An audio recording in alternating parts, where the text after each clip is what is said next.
Hello बच्चों, कैसे हैं आप सब। पिछली वीडियो में हमने पाठ पढ़ा था भारत। अपने भारत देश के बारे में ये कविता पढ़ी थी और इस वीडियो में हम इसके प्रश्नोत्तर और अभ्यास माला के लिए पूरा करेंगे। इससे पहले हम शुरू करें वीडियो के लिए और अभ्यास माला के लिए पूरा करें, आपसे एक निवेदन है, आप वीडियो को लाइक कर दीजिए, दोस्तों को अपने शेयर कर दीजिए और चैनल को भी सब्सक्राइब करके रखिए ताकि हमारी आने वाली वीडियोज़ आपको मिलती रहें और आप हमसे पढ़ सकें और अपने आने वाले एग्ज़ाम में बहुत अच्छे से परफॉर्मेंस दे सकें, अच्छे नंबर ला पाएँ।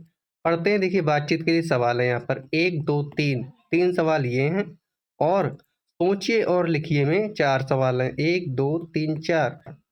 इन 4 और 3 टोटल 7 सवालों के उत्तर मैंने यहाँ पर आपके लिए लिखे हैं। हम लोग मिलके उत्तर और प्रश्न के लिए सॉल्व करते हैं। पढ़ते हैं, समझते हैं, साथ में आप लोग लिख सकते हैं वीडियो रोक रोक के। बच्चों देखिए, पहला प्रश्न है यहाँ पर, प्रश्न नंबर 1 मिला आपके लिए, मिल गया होगा मुझे उम्मीद है, आप लोग बहुत तेज हैं। पहला प्रश्न है, अपने देश के विषय में आप क्या जानते हैं बताइए। आपसे पूछा है कि आप लोग अपने देश के विषय में क्या जानते हैं बताइए। इसका उत्तर मैंने लिखा है, मेरे देश का नाम भारत है। मेरे देश का नाम भारत है। अपने देश के झंडे को हम तिरंगा कहते हैं और हम लोग अपने देश के झंडे को तिरंगा कहते हैं।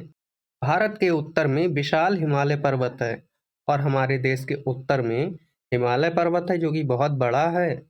और गंगा यमुना जैसी पवित्र नदियां भी हैं और गंगा यमुना जैसी पवित्र नदियां हैं। भारत किसानों का देश है। हमारे देश में अधिकतर लोग किसान हैं, खेती बाड़ी करते हैं। यहाँ अनेक धर्म जैसे हिंदू, मुस्लिम, सिख, ईसाई आदि, ये काट देंगे फिर, सब मिलजुल कर एक साथ प्रेम से रहते हैं। हमारे देश में सभी धर्म के लोग एक साथ मिलजुल कर रहते हैं, है ना। हम लोग ईद पर गले मिलते हैं, दीपावली पर दिए जलाते हैं, पटाखे फोड़ते हैं साथ में मिलके, होली पर रंग लगाते हैं, है ना। और लोहड़ी पर एक दूसरे के साथ भी मिलजुल कर रहते हैं। तो चाहे किसी धर्म के लोग हों, हम सभी लोग मिलजुल के रहते हैं। प्रश्न नंबर दूसरा है बच्चों, देखिए, अपने देश की प्रसिद्ध नदियों और पर्वतों के नाम बताइए। अब हमें अपने देश में कौन कौन सी फेमस नदी हैं, प्रसिद्ध नदी, और कौन कौन से पर्वत हैं, उनके नाम लिखने हैं। तो मैंने कुछ नदियां और कुछ पर्वतों के नाम लिखे हैं। सबसे पहले देखिए, ये है प्रसिद्ध नदियां। इसमें गंगा, यमुना, सरस्वती, नर्मदा, कावेरी, ये नदियां हो गई हमारी, ठीक है। और प्रसिद्ध पर्वत में हो जाएगा नीलगिरी, हिमालय, अरावली, ये सभी पर्वत हो गए। तो इन दोनों प्रश्नों के उत्तर आप लोग वीडियो रोककर लिखेंगे। अब बढ़ते हैं आगे, प्रश्न नंबर 3 है। देखिए, तीसरा प्रश्न है, राम और कृष्ण के विषय में आप क्या जानते हैं बताइए। भगवान राम और कृष्ण के विषय में आप लोग क्या जानते हैं, वो आपको बताना है। तो आप लोग अगर खुद से लिखना चाहें खुद से लिख सकते हैं, अगर नहीं लिख पाएँ तो मैंने ये उत्तर लिखा है आपके लिए, इससे आप लोग लिख सकते हैं। राम और कृष्ण दोनों ही विष्णु भगवान के अवतार के रूप में जाने जाते हैं। बिल्कुल सही बात है, भगवान विष्णु के अवतार हैं, राम का भी और कृष्ण भगवान, दोनों ही भगवान विष्णु के अवतार हैं। श्री कृष्ण और राम दोनों का जन्म अलग अलग युगों में हुआ था। बिल्कुल ठीक बात है। आगे लिखा भी है, कृष्ण जी ने द्वापर युग में तो राम जी ने त्रेता युग में अवतार लिया था। दोनों का स्वभाव बहुत अलग था। दोनों का स्वभाव बहुत अलग था। कृष्ण जी नटखट चुलबुले स्वभाव के थे, तो वहीं श्री राम अत्यंत सीधे, सरल व मर्यादा पुरुषोत्तम थे। श्री राम बहुत सीधे थे, मर्यादा पुरुषोत्तम थे और सरल थे, जबकि श्री कृष्ण जी थे, वो नटखट थे और चुलबुले स्वभाव के थे, है ना। अब आगे है बच्चों, प्रश्न नंबर पहला। हमने ऊपर के तीनों प्रश्न कर लिए, अब आगे के सवाल है। पहला प्रश्न है, देखिए, भारत हमें क्यों प्यारा है। तो इसका उत्तर मैंने लिखा है बच्चों, मैं अपने देश से बहुत प्यार करती हूँ। अगर आप लड़की हैं तो लिखेंगे करती हूँ और लड़का है तो लिखेंगे करता हूँ। जीवन बिताने की अनेक सुविधाएं यहाँ, ये हटा देंगे, ठीक है, यहाँ हैं। हमारे देश में जीवन बिताने की बहुत सारी सुविधाएं हैं। देश का भूगोल, कृषि तथा इतिहास मुझे बहुत पसंद है। हमारे देश का भूगोल, कैसे हमारा देश भूगोल में है, और इतिहास, हमारे देश का इतिहास, कैसे कैसे महापुरुष हमारे देश में हुए, कितने युद्ध हुए, लेकिन फिर भी हम लोग आज भी अपने देश में, अपने देश के प्रति कितना समर्पित हैं। ये सारी चीज़ें मुझे बहुत पसंद हैं। यहाँ राम कृष्ण जैसे अनेकों भगवान के अवतार भी आए थे। बिल्कुल सही बात है, हमारे देश में भगवान राम, भगवान कृष्ण ऐसे बहुत सारे भगवान ने अवतार लिए हैं, ठीक है। तो ये उत्तर हो जाएगा हमारे प्रश्न नंबर पहले का। आप लोग वीडियो रोककर लिख लेना, मैं बढ़ता हूँ आगे। अगला सवाल है, देखिए दूसरा। कह रहा है, हिमालय को सुंदर मुकुट क्यों कहा गया है? हिमालय पर्वत है जो उत्तर में, उसे सुंदर मुकुट क्यों कहा गया है? क्योंकि बच्चों, जब उस पर बर्फ गिरती है तो मोती की तरह चमकता है। तो इसका उत्तर हो जाएगा, ये रहा इसका उत्तर। हिमालय भारत की उत्तर दिशा में सबसे ऊपर स्थित है। हिमालय कहाँ स्थित है? भारत की उत्तर दिशा में सबसे ऊपर स्थित है। हिमालय एकदम स्वच्छ, साफ सुथरा बर्फ से ढका है। हिमालय पर्वत बहुत स्वच्छ है, वहाँ कोई गंदगी नहीं है, क्योंकि वहाँ हम लोग रहते नहीं हैं। और गंदगी कौन करता है? हम ही सब लोग तो गंदगी फैलाते हैं, इधर उधर कूड़ा डाल देते हैं कहीं कुछ। तो हिमालय एकदम स्वच्छ, साफ सुथरा बर्फ से ढका है, सफेद मोती की तरह दिखता है। कैसा दिखता है? सफेद मोती की तरह दिखता है। इसलिए हिमालय को सुंदर मुकुट कहा गया है। इसलिए हिमालय को सुंदर मुकुट कहा गया है। अगला सवाल है बच्चों, आप अपने देश का यश कैसे बढ़ाएंगे? बच्चों, आपको बताना है आप अपने देश का यश कैसे बढ़ाएंगे। तो मैं कैसे बढ़ाऊंगा, मैंने लिखा। आप कैसे बढ़ाएंगे, तो आप लिखेंगे। मैंने लिखा है, मैं पढ़ लिख कर, ये रहा उत्तर। मैं पढ़ लिख कर बड़ी होने पर। आप लड़का हैं तो लिखेंगे बड़ा होने पर। मैं पढ़ लिख कर बड़ा होने पर देश की प्रगति में योगदान दूंगा। देश दुनिया में अच्छे काम करके अपने देश का मान सम्मान बढ़ाऊंगा। ठीक है, ये प्रश्न का उत्तर आप लिखेंगे। हमारे देश के समान हमारे गांव और नगर भी न्यारे प्यारे हैं। हमारा देश जैसे सुंदर है, बहुत प्यारा है, वैसे ही हमारे देश के नगर और गांव भी बहुत ही सुंदर और न्यारे हैं, प्यारे हैं। आप अपने गांव या नगर के विषय में सोचकर लिखिए। अब आपको अपने गांव के बारे में लिखना है, आपका गांव कैसा दिखता है, सुंदर है या नहीं, ठीक है। तो मैंने उत्तर में लिखा, मेरा ये रहा उत्तर। मेरा गांव तो सुंदर है, तो मैंने लिखा मेरा गांव बहुत सुंदर है। मेरे गांव में कृषि तथा बागवानी की जाती है, खेती करते हैं मेरे गांव में सब लोग। गांव में सभी तरह की सुख सुविधाएं हैं, जैसे स्कूल है, डाक खाना है, बैंक है, अस्पताल है। आपके गांव में जो जो सुविधाएं हैं वो लिख सकते हैं आप लोग, ठीक है। वीडियो रोककर आप लोग प्रश्न के उत्तर लिख लेंगे, मैं बढ़ता हूँ आगे। अब देखिए बच्चों, आगे लिखा है, कविता से। कविता के आधार पर पंक्तियां पूरी कीजिए। जो ऊपर हमने कविता पढ़ी है, भारत तू है हमको प्यारा, इस कविता से हमें ये जो खाली जगह है, इस जगह को पूरा करके भरना है, ठीक है। तो भारत तू है हमको प्यारा। इसके बाद में कविता में क्या कहा गया बच्चों? तो कहा गया, तू है सब देशों से न्यारा। तो हम यहाँ पर लिखेंगे, तू है सब देशों से न्यारा। ऐसे आप लोग भी अपनी कॉपी में या अपनी किताब में लिखेंगे, ठीक है। फिर अगली लाइन है, धोता तेरे चरण समुंदर। इससे पहले आया है, मुकुट हिमालय तेरा सुंदर। तो हम यहाँ पर लिखेंगे, मुकुट, मुकुट हिमालय, मुकुट हिमालय तेरा सुंदर, ठीक है। इस तरह से आप लोग भी लिखेंगे अपनी किताब में, धोता तेरे चरण समुंदर। फिर आगे है, गंगा यमुना की है धारा, जिनसे है पवित्र जग सारा। आगे लिखेंगे, जिनसे है पवित्र जग सारा। तो खाली जगह में लिख लेंगे हम लोग, जिनसे है पवित्र जग सारा। इस तरह से हमारी ये लाइन भी पूरी हो गई, ये पंक्ति भी पूरी हो गई। अगला है, देखिए, तुझमें रत्न जवाहर न्यारे। इससे पहले आएगा, अन्न फूल फल जल हैं प्यारे। तो हम लिखेंगे, अन्न फूल फल जल हैं प्यारे। अन्न फूल फल जल हैं प्यारे, ठीक है। फिर आगे अगली लाइन है, तेरे सभी पुत्र हैं नामी। तेरे सभी पुत्र हैं नामी। इससे पहले आएगा राम कृष्ण से अंतर्यामी। तो हम लिख लेंगे, राम कृष्ण से अंतर्यामी, अंतर्यामी तेरे सभी पुत्र हैं न्यामी। फिर अगली लाइन है, हम सदैव तेरे गुण गाएं, हम सदैव तेरे गुण गाएं, सब विधि तेरा सुयश बढ़ाएं। तो हम लिखेंगे सब विधि तेरा सुयश, सुयश बढ़ाएं। इस तरह से आप लोग भी लिख लेंगे अपनी अपनी किताब में बच्चों। ठीक है, हमारी पंक्तियां कविता से पूरी हो गई हैं। अब आगे बढ़ते हैं। आगे लिखा है शब्दों का खेल। पहला सवाल इसमें है, कविता में आए समान ध्वनि वाले शब्दों की जोड़ी बनाइए। कविता में आए समान शब्दों वाली जोड़ी बनाइए। जैसे पहला है प्यारा, तो प्यारा की जोड़ी बन रही है न्यारा के साथ। अगला है सुंदर, तो सुंदर की जोड़ी किसके साथ बनेगी बच्चों, ये हमको बताना है। तो सुंदर की जोड़ी बन जाएगी समुंदर के साथ। कविता में आया है जैसे सुंदर शब्द।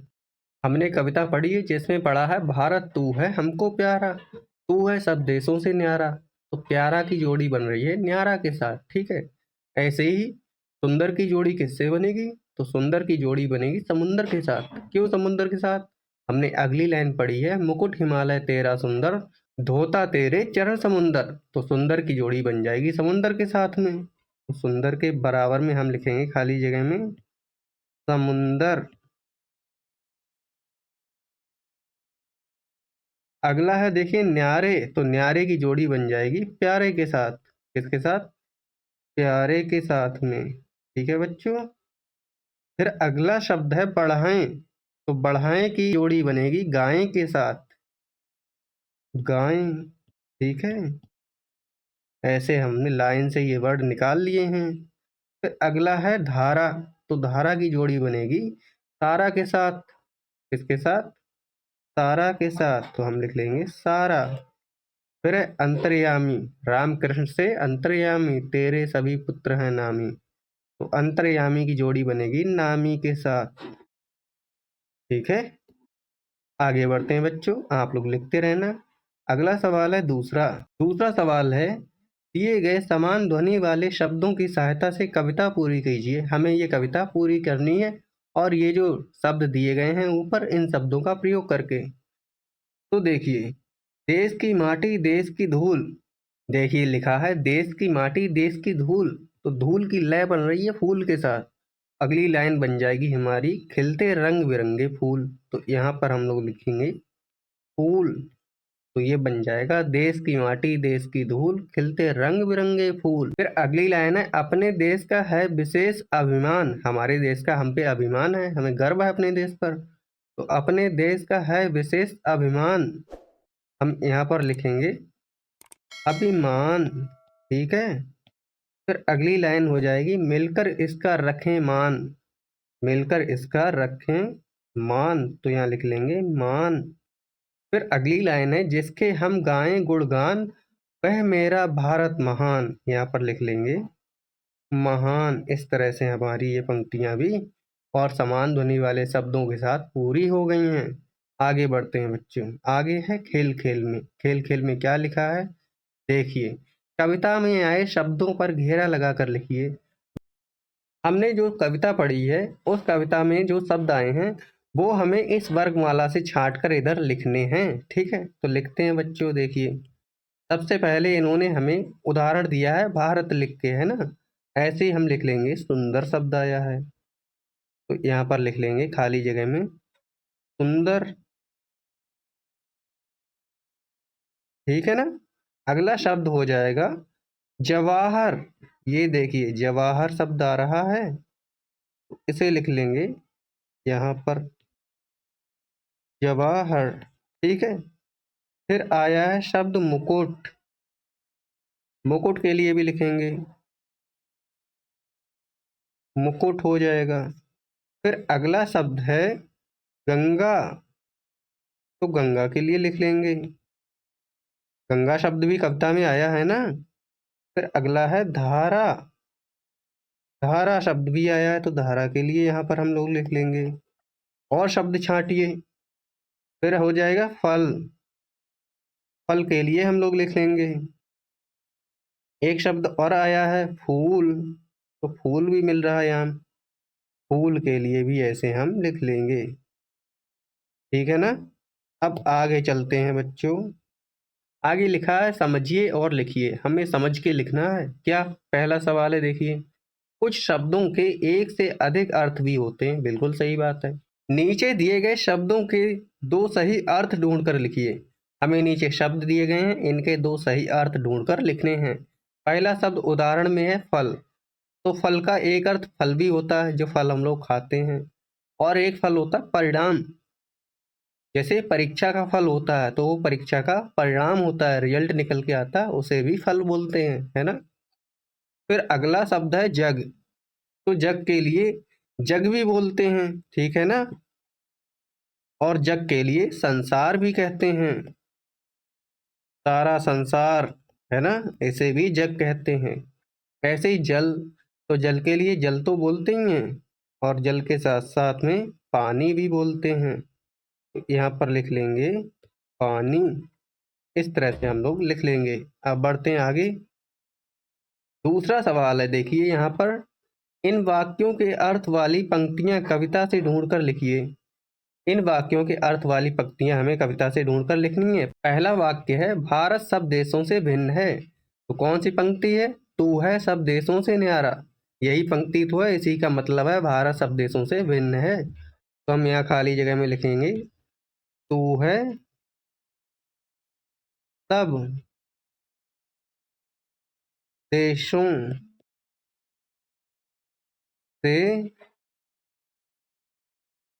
न्यारा, ये बात आप लोग लिख लेंगे। अगला वाक्य है गंगा यमुना से सारा संसार पवित्र है, गंगा यमुना से सारा संसार पवित्र है।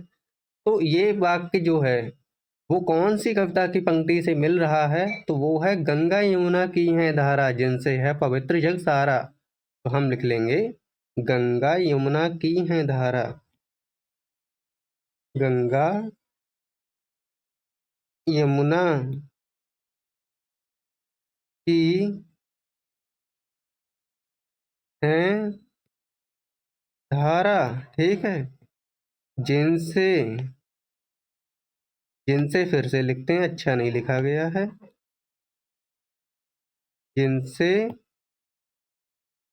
है पवित्र जग सारा। इसी कविता की पंक्ति का तो मतलब हुआ जग सारा, ऐसे लिख लेंगे। आगे देखिए क्या लिखा हुआ है आगे। अगला वाक्य है हम सदैव तेरी प्रशंसा करें, हम सदैव तेरी प्रशंसा करें। तो इसकी पंक्ति कविता में कौन सी मिल रही है? हम सदैव तेरे गुण गाएं, हम सदैव तेरे गुण गाएं। तो हम यहाँ पर लिख लेंगे हम सदैव तेरे गुण गाएं। बच्चों किसके गुण गाएं? अपने भारत देश के, है ना, हमारा देश बहुत प्यारा है। अगला वाक्य है हम देश का नाम ऊंचा करें, हम लोग देश का नाम ऊंचा करें। तो ये कविता की कौन सी पंक्ति से मिल रहा है?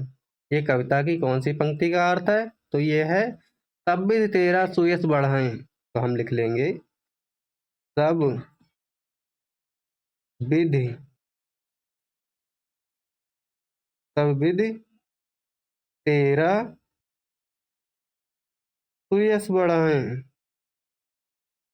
सुयश का मतलब होता है बच्चों अच्छा यश, मतलब तेरा नाम रोशन करें, अपने देश का नाम आगे बढ़ाएं, डॉक्टर बन के, इंजीनियर बन के, है ना, अच्छे कर्म करके। आगे देखिए अगला सवाल है, देखिए तीसरा, कविता में भारत के प्रसिद्ध व्यक्तियों के बारे में बताया गया है। तेरे सभी पुत्र हैं नामी, भारत के प्रसिद्ध पुत्र और पुत्रियों के नाम लिखिए। हमें अब भारत में कौन कौन प्रसिद्ध पुत्र और पुत्री हुए उनके नाम लिखने हैं। पहले इधर लिखना है हमें भारत की प्रसिद्ध पुत्रियों के नाम, और इधर लिखना है पुत्रों के नाम। कौन कौन सी ऐसी पुत्रियां हुई भारत की जिन्होंने हमारे देश का नाम आगे बढ़ाया है? तो वो आ जाएंगी माता सीता सबसे पहले, सीता आ जाएंगी, है ना, लक्ष्मीबाई आ जाएंगी, सावित्री आ जाएंगी। ऐसे करके हम लोग लिख लेंगे, सावित्री, लक्ष्मीबाई आ जाएंगी। तो यहाँ पर लिख लेंगे लक्ष्मी बाई, लक्ष्मीबाई। ऐसे ही हम लोग लिख लेंगे मीराबाई, मीराबाई, है ना। ये सब हमारे भारत देश की ऐसी बेटी हुई हैं जिन्होंने हमारे देश का नाम बहुत रोशन किया है। और पुत्रों में कौन आ जाएंगे? श्री राम आ जाएंगे, भगवान राम आ जाएंगे, कृष्ण जी आ जाएंगे, है ना, कृष्ण जी आ जाएंगे, महाराणा प्रताप आ जाएंगे, महाराणा प्रताप आ जाएंगे, छत्रपति शिवाजी आ जाएंगे, है ना। तो उनका नाम भी लिख लेते हैं, छत्रपति शिवाजी। ठीक है ना, इस तरह से हम लोग लिख लेंगे। आगे देखिए, चौथा सवाल है, कविता में रत्न शब्द आया है। रत्न यानी मूल्यवान पत्थरों के छोटे से टुकड़े। मूल्यवान पत्थरों के छोटे छोटे टुकड़े होते हैं, उन्हें रत्न बोलते हैं। आइए कुछ रत्नों के नाम जाने। अब आपको मैं कुछ रत्नों के नाम बताऊंगा। नीचे देखिए, आपको फोटो भी दिख रहा होगा। सबसे पहला रत्न है, देखिए, हीरा। हीरा से अंगूठी बनाते हैं, अंगूठियों में जड़वाते हैं हीरा के लिए, है ना, मुकुट में लगाते हैं हीरा। और हमारे देश का कोहिनूर हीरा आप सभी ने सुना होगा। नहीं सुना है, आप यूट्यूब पर देखना कोहिनूर हीरा की हिस्ट्री। फिर देखिए है मोती। ये रहा मोती। मोती के लिए माला में पिरोते हैं। फिर अगला है नीलम। नीलम भी रत्न होता है। फिर ऐसा होता है पन्ना। मूंगा ऐसा होता है। माणिक ऐसा होता है ना। श्यामंतिक मणि। श्यामंतक मणि के बारे में आप लोग भी खोजना नेट पर। अब आगे देखिए, लिखा है कला की कलाकारियां। पहला है, रंग बिरंगे कागज और कैंची की सहायता से अपने लिए एक मुकुट बनाइए। आपको एक मुकुट बनाना है अपने लिए। इस तरह से इन्होंने काट के बनाया है। इसी तरह से आपको बनाना है अपने लिए एक मुकुट। ठीक, आगे बढ़ते हैं बच्चों। अगली कलाकारी है दूसरा सवाल में, भारत का राष्ट्रीय ध्वज तिरंगा बनाकर उसमें रंग भरिए। आपको यहाँ पर एक तिरंगा बनाना है, सुंदर सा तिरंगा बनाना है बच्चों। ऐसे ही नहीं कुछ भी बना डाला, क्योंकि देश का झंडा है हमारे और गर्वान्वित महसूस होना चाहिए हमें अपने देश पर। इस तरह से आप लोग तिरंगा बनाएंगे, बहुत ही सुंदर प्यारा सा।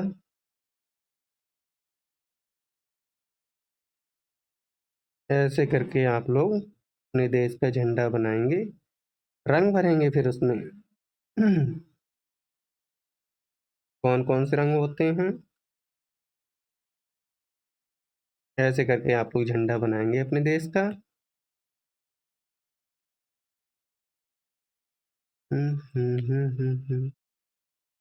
देखिए,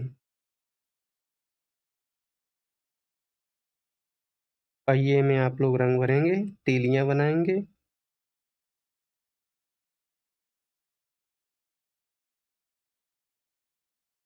आप लोग बहुत ही अच्छे से बनाएंगे। मेरा पेन थोड़ा सा स्क्रीन है ना, तो उस पर अच्छे से लिखा नहीं जाता है। बहुत अच्छे से बनाएंगे आप लोग।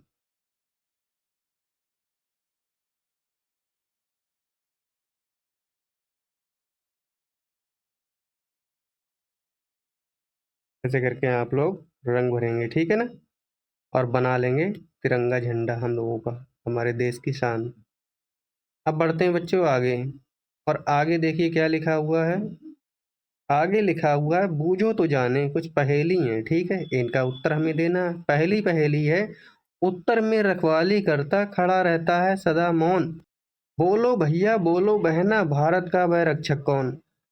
हमारे भारत देश का वह कौन सा रक्षक है जो उत्तर दिशा में रखवाली करता है, हमारे देश की रखवाली करता है उत्तर दिशा में, और सदा मौन खड़ा रहता है? तो वो है हिमालय पर्वत। इसका उत्तर हो जाएगा बच्चों हिमालय पर्वत।